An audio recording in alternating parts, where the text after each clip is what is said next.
Social media apps जैसे Snapchat, WhatsApp और Instagram ने हमारे दिमाग को इस तरह रिवायर कर दिया है कि हमें हर काम का नतीजा फौरन चाहिए। जदीद टेक्नोलॉजी, फिल्टर्स और हाई डेफिनेशन विजुअल्स ने हमें मुसलसल खूबसूरती और एंटरटेनमेंट का आदी बना दिया है। फितना अगर बड़ा है तो नेकी का मौका भी बड़ा है। हम अपनी सोच बदलें, शिकस्त खुर्दा जहनियत को छोड़ें।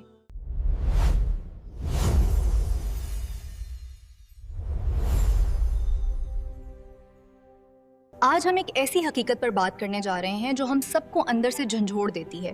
वो ये कि हम रोज़ाना घंटों मोटिवेशनल वीडियोस देखते हैं, लेक्चर सुनते हैं, इल्म हासिल करते हैं, मगर उसके बावजूद हमारी ज़िंदगी में मुस्तकिल और अमली तब्दीली क्यों नहीं आती? मसला इल्म की कमी नहीं, बल्कि वो नफ्सियाती रुकावटें हैं जो हमारे लाशऊर में बैठ चुकी हैं। सबसे पहली और ख़तरनाक वजह फौरी तस्कीन है। सोशल मीडिया ऐप्स जैसे स्नैपचैट, व्हाट्सएप और इंस्टाग्राम ने हमारे दिमाग को इस तरह रिवायर कर दिया है कि हमें हर काम का नतीजा फौरन चाहिए। इसीलिए हम दुआ, नमाज और सब्र वाले आमाल में भी जल्दी महसूस करते हैं। दूसरी वजह ओवर एस्थेटिक्स है। जदीद टेक्नोलॉजी, फिल्टर्स और हाई डेफिनेशन विजुअल्स ने हमें मुसलसल खूबसूरती और एंटरटेनमेंट का आदी बना दिया है, जिसकी वजह से वो इबादात और तब्दीलियां जो ज़ाहिरी तौर पर पुरकशिश नहीं होती हमें बोर लगने लगती हैं, हालांकि असल खूबसूरती वहीं होती है। तीसरी वजह पोस्ट करने को तरक्की समझ लेना है।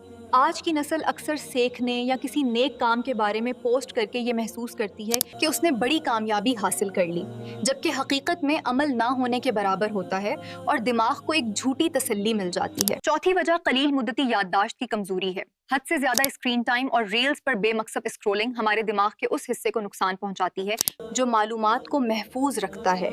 नतीजतन हम जो कुछ सीखते हैं वो ज्यादा देर याद ही नहीं रहता। पांचवें वजह एहसास की मौत और बेहिस्सी है। जब हम चंद सेकंड्स में कभी दिल दहला देने वाली खबर और कभी मज़ाहिया वीडियो देखते हैं तो आहिस्ता आहिस्ता हमारे जज्बात सुन हो जाते हैं और संजीदा मामलात हमें मुतासिर करना छोड़ देते हैं। तो छठी और आखिरी वजह व्हाट अबाउट इज़्म है, यानी अपनी इस्लाह के बजाय दूसरों के आमाल पर सवाल उठा देना।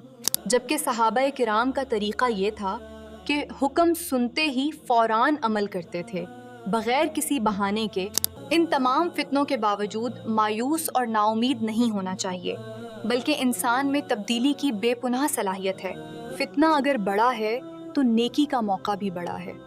हम अपनी सोच बदलें, शिकस्त खुर्दा जहनियत को छोड़ें और ख़ास तौर पर अपनी आने वाली नस्लों के दीनी मुस्तकबिल के बारे में वाज़ेह विजन रखें। हमें अपने मोबाइल फ़ोन और डिजिटल आदात को डिसिप्लिन करना होगा, क्योंकि यही डिवाइस अगर बेकाबू हो जाए तो ईमान, वक्त और सुकून सब छीन लेती है, ख़ास तौर पर रात के वक्त। इसके साथ साथ हमें बहाने बनाना छोड़ने होंगे और सहाबे किराम से सीखना होगा, जिन्होंने हमसे कहीं ज़्यादा सख्त हालात में भी मकसद और जन्नत को सामने रखा। आखिर में अबू दहदा का वाक़या हमें ये सोचने पर मजबूर करता है कि जब उन्होंने जन्नत के एक दरख्त के बदले अपनी पूरी बागीचा कुर्बान कर दी, तो सवाल ये है कि हम अल्लाह के लिए, अपनी इस्लाह के लिए और अपनी ज़िंदगी बदलने के लिए क्या कुर्बानी देने को तैयार हैं।